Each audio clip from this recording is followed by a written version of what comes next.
Amigos, sean bienvenidos nuevamente a este espacio de entrevista de su página web de noticias Cactus 24. Les saluda Jackson Vargas, inscrito en el Colegio Nacional de Periodistas bajo el número 6248. Amigos, el pasado martes, casi todo el país se registró una protesta de trabajadores de la salud, educadores, pensionados. Protestaban específicamente en 16 estados y en 17 centros asistenciales de Caracas para exigir al gobierno del presidente Nicolás Maduro la implementación de una política económica que mejore sus ingresos, que hoy están en un mínimo de aproximadamente $2, entre 1.5 y $2 si sumamos algunos beneficios que llaman cestatiques y todo este tipo de cuestión que estarían recibiendo, pero que es dramático ver que la cifra que no pasa de $2 en este sentido. Así también protestaron exigiendo la dotación de recursos a los hospitales. Pero para evaluar esta situación tenemos ya en línea a una persona que, bueno, sabe y maneja al detalle todo lo que está pasando con los trabajadores y en especial sobre los trabajadores, con los trabajadores de la salud. Estamos hablando de Pablo Zambrano, él es secretario ejecutivo de la Federación de Trabajadores de la Salud, FETRASalud. Bienvenido, Pablo, a Cactus 24. Gracias por aceptar nuestra invitación. Gracias, Jackson. Bueno, gracias por abrirnos también esta ventana para nosotros comunicarnos con los trabajadores y el pueblo venezolano y, por supuesto, que conozcan las realidades que estamos viviendo la clase obrera y clase trabajadora del país. Así es, Pablo. Vamos a entrar en detalle, Pablo, esta manifestación, como repito, que se registró el pasado martes en varios estados del país, esta protesta pacífica de los trabajadores de la salud, de la educación. ¿Cómo fue recibida, Pablo? En primer lugar, descríbenos cómo fue el ambiente que se vivió ese día en gran parte del país. En el sentido, si estas personas recibieron el apoyo de los ciudadanos, si no fueron reprimidos por los cuerpos de seguridad del Estado. Te digo esto último por lo que pasó el pasado sábado 12 en Macuto, donde se registró una protesta pacífica y fueron detenidas dos personas de la tercera edad, uno de 70 y otro de 66 años con carteles. Ese escenario también se vivió ese día en Caracas, en la parte que tú llevas de información. No, ese día se realizaron, nada más aquí en Caracas, bueno, en más de 14 hospitales hubo protestas y aparte de eso otros puntos como el de la plaza, en este caso para Carabobo, igualmente en la esquina del Chorro, de trabajadores universitarios, cuidados de la salud, de los profesionales, obreros, telefónicos, la gente de la KTV, el metro, eh, bueno, de distintos ramos, pues universitarios también. Precisamente porque el punto álgido es el tema salarial, que creo que todo el mundo debe incluirse en el reclamo de este derecho. No puede ser que en Venezuela estemos hablando de estas alturas en el siglo XXI, de un salario de un poco más de $1, que es algo que cuando lo converso con amigos que están fuera del país me dicen muchos que es mentira, pero cuando investigan a fondo se dan cuenta de que en el país, bueno, se han llevado a los trabajadores hambre y la miseria, inclusive las políticas económicas que viene tomando el gobierno desde el año 2018, cuando realizaron el primer foro monetario y señalaron que iban a anclar el salario al petro. Eso no tuvo efecto en el mantenimiento del dólar oficial y el dólar paralelo al mismo nivel, pero dejaron que se pulverizaran los salarios de los trabajadores y hoy en día, la realidad que vivimos, que en las escalas de sueldos y salarios de los trabajadores administrativos, técnicos y profesionales de la administración pública comienza en 7 bolívares y termina en 23 bolívares. Y en el caso de los obreros del Estado, que es el tabulador salarial, comienza en 7 bolívares y culmina en 13 bolívares. El cestatique, que era un beneficio con el que en el gobierno pasado, el gobierno de Chávez, la gente iba y hacía un mercado, en el gobierno de Maduro, bueno, son 3.000 bolívares. Entonces no se entiende cómo puede pensar un gobernante que con esta cantidad de dinero una persona puede vivir con dignidad. Pero más allá de eso, si tú no tienes salario, no tienes contrato colectivo, las cláusulas económicas y sociales no pueden tener ningún efecto porque vas a multiplicar por un salario muy bajo, cuando las cláusulas precisamente pueden tener un efecto si tienes un salario por lo menos regular. Las jubilaciones y pensiones, ya sabemos lo que pasa, como un hombre jubilado, que fíjate cómo el gobierno se va a atrever a encarcelar a unos adultos mayores que tienen una pensión de 7 bolívares mensuales. 7 bolívares mensuales la pensión. Entonces, ¿quién no va a protestar? ¿Quién no va a salir a la calle? ¿Quién no va a hacer una pancarta que diga lo que puede reflejar su sentimiento y su rabia? Porque Claro, una persona que sale a la calle con esa cantidad de dinero, de verdad, ¿qué puede hacer? claro, ahí te detengo, Pablo, porque bueno, uno que está, uno que también vive de un salario o que devenga un salario y que ve que la capacidad adquisitiva es cada vez menor, pero uno ve los trabajadores del sector salud, pues en el caso de usted, digo ellos porque tú eres uno de sus representantes y manejas la información pertinente, que constantemente en los últimos años mantienen estas protestas y uno ve que no reciben ninguna respuesta. En el caso, por ejemplo, ¿qué aspiran ustedes de salario? ¿Cuál sería para ustedes un salario real? Te pregunto esto porque los trabajadores que manifestaban en el estado Sucre, habló un médico del gremio médico y decía que ellos aspiraban un salario de $1,000, $1,000, que era lo que ganaban en el año 70. Por supuesto, esa realidad es diferente a este momento, pero con los pies sobre la tierra, ¿cuál es el salario que podrían aspirar ustedes o que crees tú que está en el Estado en capacidad de pagarle a los trabajadores?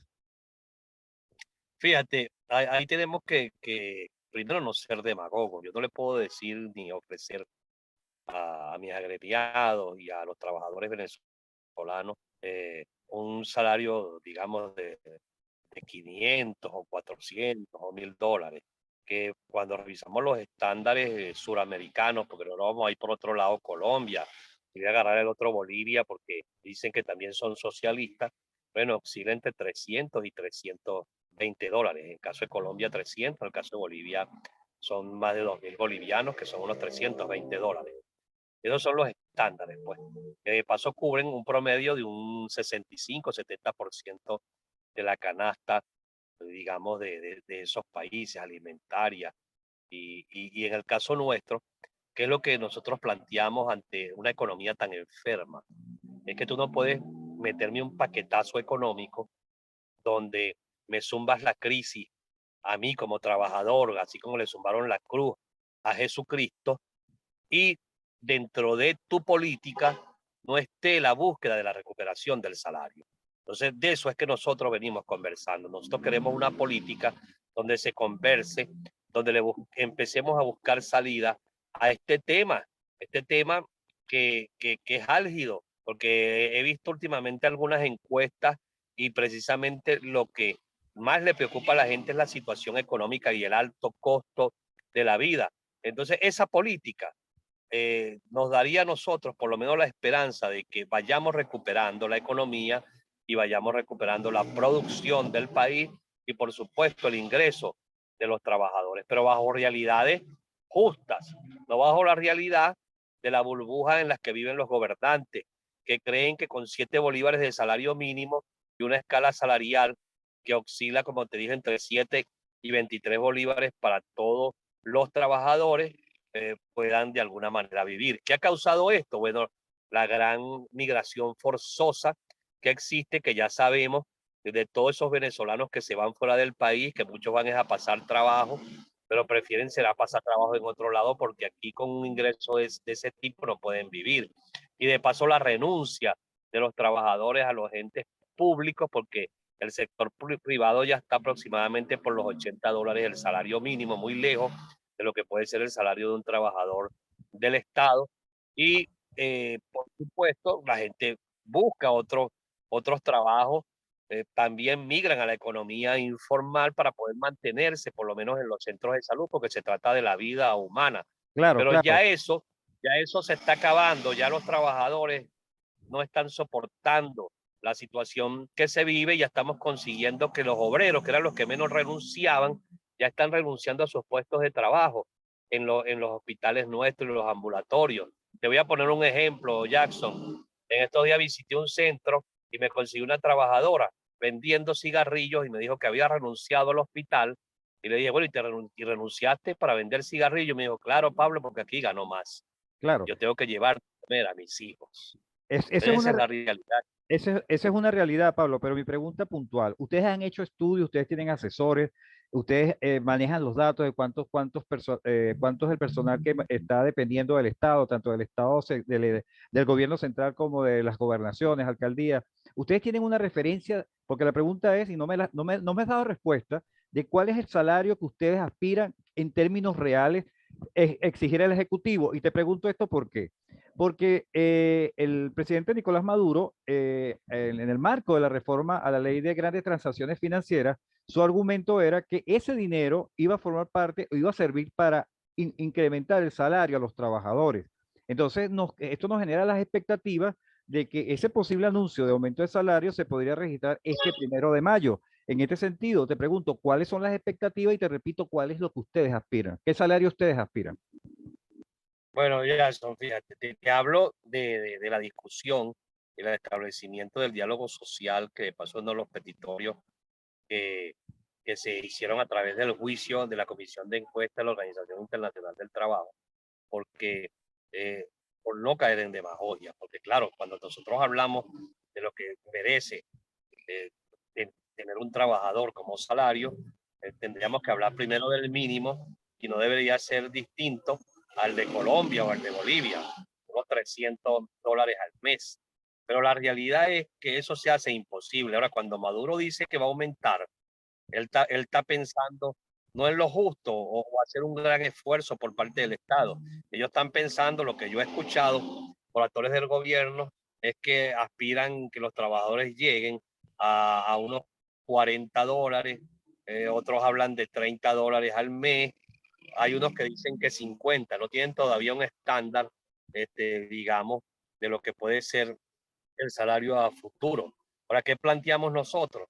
Que se comience a recuperar el salario, porque tú no haces nada con aumentarme para que la inflación se coma el ingreso y tienen que buscar maneras de elevar la producción saneando la economía. Entonces, ¿qué pasa? Fíjate, ahorita vemos una estabilidad regular dentro de lo que significa la moneda. 4.50, 4.70 sería dentro del estándar. Pero cuando tú vas a la calle con tus bolívares, que no pueden competir con el dólar, igualmente siguen subiendo los precios y no solamente suben en bolívares, sino que también suben en dólares. Entonces eso significa que esta economía hay que buscarle también una forma y una salida a esta situación. Pues si no, se va a hacer imposible que recuperemos a la final el ingreso justo de los trabajadores. Es un compendio pues, de medidas que tiene que tomar el gobierno, pero no para que nos pulverice el salario como lo hizo, no para que acabe con las pensiones y jubilaciones, las prestaciones sociales de la clase trabajadora como lo hizo, los fideicomisos que generan esas prestaciones sociales. Entonces, la política pública o las políticas públicas para recuperar la economía tienen que ser concertadas, tienen que ser a través inclusive del diálogo. Yo pensé mucho cuando hablaron en México de una mesa social urgente. Bueno, eso a mí me llamó mucho la atención, pero veo que a la final no hubo nada. Y si hay cualquier diálogo que se reactive entre la oposición y el gobierno, tiene que ir bajo las directrices de resolver los problemas sociales de los trabajadores, del pueblo venezolano, y no puede ser que la prioridad sea mantener el poder o buscar en este caso el poder. Bueno, entonces quiere decir, Pablo, que bueno, hay que esperar, hay que seguir esperando. Me imagino que las luchas de ustedes, las manifestaciones van a continuar porque esta exigencia, por supuesto, como tú dices, no se puede comparar un salario como Colombia, que la economía en comparación a Venezuela es más desarrollada, y Bolivia en otros aspectos, y bueno, aparte el conflicto político que está viviendo el país. Pero hay otro aspecto que quiero tocar en esta entrevista, amigo. Estamos conversando con Pablo Zambrano, él es secretario ejecutivo de la Federación de Trabajadores de la Salud, Fetrasalud. Estamos conversando en detalle de todo lo que fue la motivación de esta protesta que se registró el pasado martes 15 de febrero en Caracas y varios estados del país sobre el tema de la salud. Y en ese sentido te pregunto, Pablo, tú estuviste concentrado, creo que fue en la maternidad Concepción Palacio, creo que estuviste allí, y te pregunto, ¿cuál es la realidad de este centro de salud que era baluarte en Latinoamérica, no solo en Caracas, no solo en el país, era baluarte en Latinoamérica de referencia a nivel de atención a las madres parturientas? ¿Cuál es la realidad de la maternidad Concepción Palacio? Bueno, fíjate, dijiste algo que me llama la atención porque yo recuerdo que la maternidad Concepción Palacio no solamente atendía a las mujeres que iban a parir, las venezolanas, es que venían de las islas del Caribe a la maternidad a dar a luz. Y aquí, bueno, en Venezuela eran recibidas y atendidas, cosa que no pasa, digamos, en otras latitudes. Eso fue una época donde de alguna manera los hospitales tenían una capacidad de funcionamiento entre un 80 y hasta un 90%, podríamos hablar. Recibían recursos para sus gastos de funcionamiento.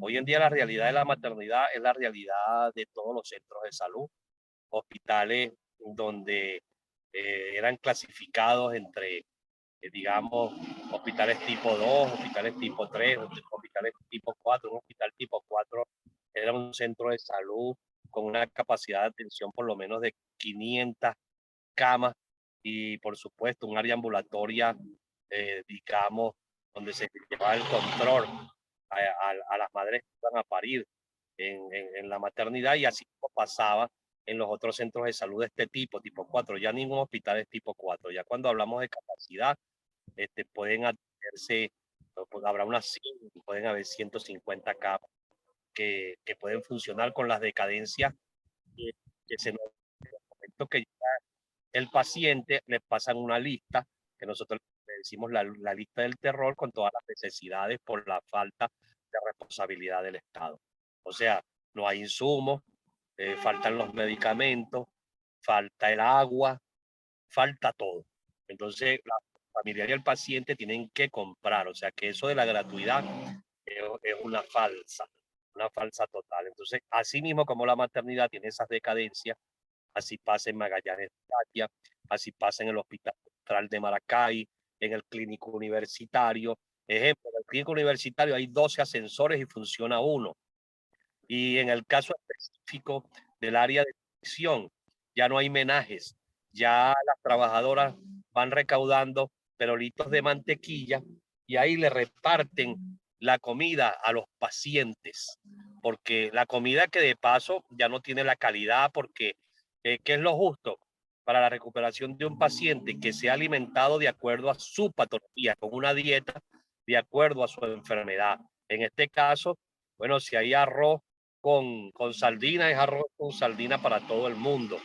Si es arroz con tajada para todo el mundo o para todos los pacientes que están en el centro de salud. Y si los trabajadores reclaman, entonces viene la persecución, el amedrentamiento, la amenaza por parte inclusive de mismos trabajadores que son los que dirigen en este caso las faenas y las áreas de servicio. Entonces vienen las confrontaciones también en los centros de salud. O sea, los Claro, trabajadores no solamente es que no tenemos salario, es que no tenemos las condiciones para darle una atención de calidad a todos aquellos venezolanos que van a nuestros hospitales a buscar alivio a una enfermedad. claro, Pablo, pero llama la atención precisamente este jueves, este día que estamos haciendo, este jueves 15, 17 de febrero, tú denunciaste a través de tus redes que la ONG Médicos Sin Fronteras había culminado su asistencia al Hospital Vargas, una asistencia que era en principio de 2 años, o sea, estaría pautada hasta mayo de 2020, de este año, de 2022. Te pregunto esto, primero, ¿por qué no se cumplió esto? Esta ONG no cumplió su cometido, si sabes por qué no se hizo. Y también me llama la atención porque si esto está pasando en estos hospitales de Caracas, esta organización no gubernamental, Médicos Sin Fronteras, evidentemente va a reflejar al mundo lo que está pasando en estos centros hospitalarios del país, ¿no? Y no, o sea, no cuidar esos detalles. No sé cómo era la situación, en todo caso, en el Hospital Vargas, si se cuidaba a las autoridades de no fallar tanto en esto de atender al paciente. Bueno, fíjate, en el Hospital Vargas, ¿por qué hago la denuncia? Porque había un convenio, eso dio resultados, ahí se le da un incentivo a través de la ayuda humanitaria a los trabajadores que prestaban servicio, que prestan servicio en el área de emergencia, tanto de adultos como de infantes, pero además de eso, una farmacia, el funcionamiento del laboratorio, o sea, todas las decadencias existentes de alguna manera con Médicos Sin Fronteras, se logró paliar esta situación y el que iba al centro de salud recibía una atención. Al salir Médicos Sin Frontera, que inclusive yo denuncié hace un tiempo que se iban sin aviso y sin protesto, esto generó, esta denuncia, reuniones entre Médicos Sin Frontera, la dirección del hospital y por supuesto el sindicato. Y otra de las cosas importantes, quien le abrió las puertas a Médicos Sin Fronteras en Venezuela fue el Hospital Vargas, porque el gobierno se las tenía totalmente cerradas.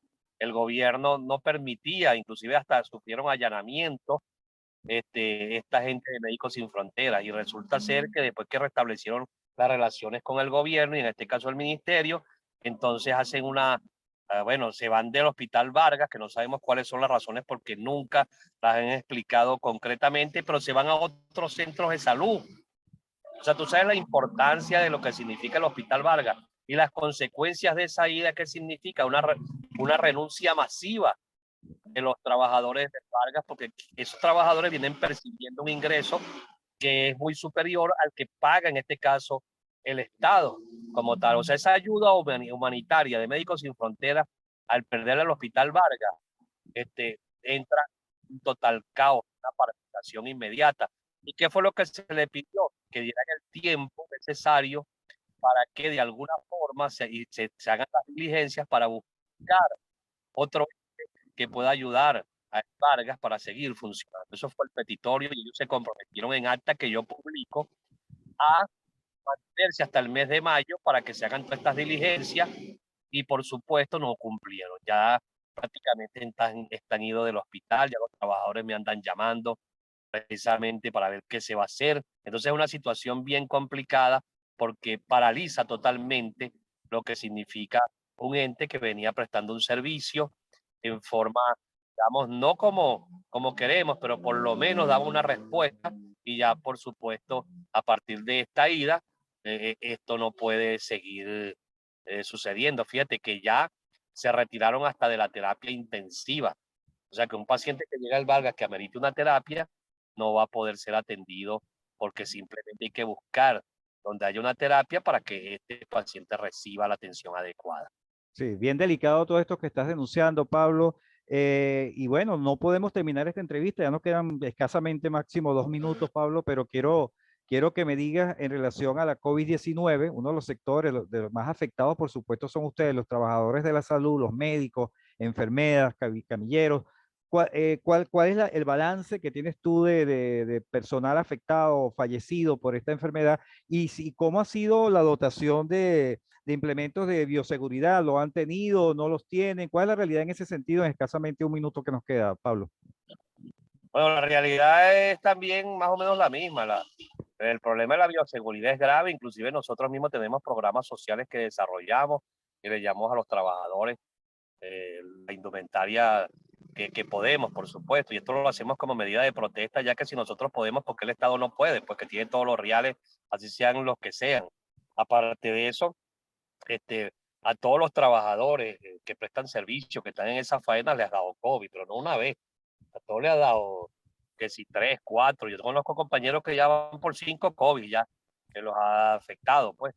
Menos mal que la vacuna ha tenido un efecto, digamos, que ha logrado que el trabajador como paciente no fallezca. Sin embargo, siguen falleciendo, no en las mismas proporciones que antes de la vacuna, pero sí se nos presentan este tipo de casos. Total de que, bueno, a Venezuela llegó la pandemia en el 2020, más o menos en el mes de marzo, por ahí a la altura del 13 y el 16 de marzo de ese año, consiguió un sistema público nacional de salud totalmente vulnerable y hasta la fecha no se han hecho las inversiones reales ni se han hecho lo necesario con una política, digamos, para recuperar este sistema de salud venezolano que a la final sigue tan vulnerable como cuando llegó la pandemia. Bien, Pablo, te damos las gracias por habernos acompañado. Amigos, conversamos con Pablo Zambrano, secretario ejecutivo de la Federación de Trabajadores de la Salud de Venezuela, un poco, bueno, haciendo un paneo de todo lo que está pasando a raíz en la parte salarial, en la parte de la situación hospitalaria. Bueno, y vamos a seguir en contacto, Pablo, en cuanto, bueno, se genere noticia. Vamos a esperar que ojalá este 1 de mayo se den anuncios importantes que superen las expectativas que ustedes ya comentan por ahí, lo del salario mínimo de los trabajadores y que sea de verdad un salario que realmente comience a despegar el poder adquisitivo de los venezolanos. Y como te repito, Pablo, aquí vamos a seguir en contacto. Por su parte, nosotros, amigos, también nos despedimos, dándole las gracias por acompañarnos en estas entrevistas de su portal web de noticias Cactus 24 y será hasta otra oportunidad.